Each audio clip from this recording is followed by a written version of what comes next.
ঠাকুরগাঁয়ে মানুষের ঢল। জগন্নাথপুর ইউনিয়নের মাঠে গর্জে উঠলেন বিএনপির মহাসচিব মির্জা ফখরুল ইসলাম আলমগীর। তিনি সরাসরি বলেন, এই সরকার জনগণের ভোটে নির্বাচিত নয়, তাই মানুষের কষ্ট বোঝে না। দৌলতপুর বালিকা উচ্চ বিদ্যালয় মাঠে আজকের এই মত বিনিময় সভায় ঘিরে উত্তপ্ত ঠাকুরগাঁয়ের রাজনীতি। বিএনপির মহাসচিব মির্জা ফখরুল ইসলাম আলমগীর বলেন, দেশের আজকের অবস্থা ভয়াবহ।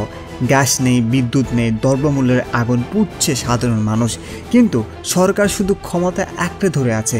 তিনি আরও বলেন, একটা নির্বাচিত সরকার হলে মানুষের পাশে দাঁড়াতো, কিন্তু এই সরকার জনগণের ভোটে নির্বাচিত নয়, তারা শুধু নিজেদের স্বার্থ নিয়ে ব্যস্ত।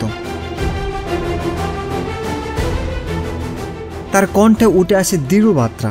বিশ্লেষকরা বলছেন, ঠাকুরগাঁয়ে এই বক্তব্য শুধু স্থানীয় রাজনীতি নয়, জাতীয় রাজনীতিতেও নতুন আলোচনার জন্ম দিয়েছে। কারণ ফখরুলের বক্তব্য এবার ছিল সরাসরি সরকারের বৈধতা নিয়ে প্রকাশ্যে চ্যালেঞ্জের সুরে। ঠাকুরগাঁয়ে এই সভা ঘিরে রাজনৈতিক অঙ্গনে শুরু হয়েছে নতুন বিতর্ক।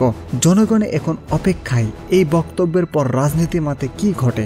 দেশের রাজনীতি, আন্দোলন আর জনমতের সর্বশেষ আপডেট জানতে সাথে থাকুন বিডিসি নিউজ এইচডির সঙ্গে। সাবস্ক্রাইব করুন, লাইক দিন আর মতামত লিখে জানান কমেন্টে।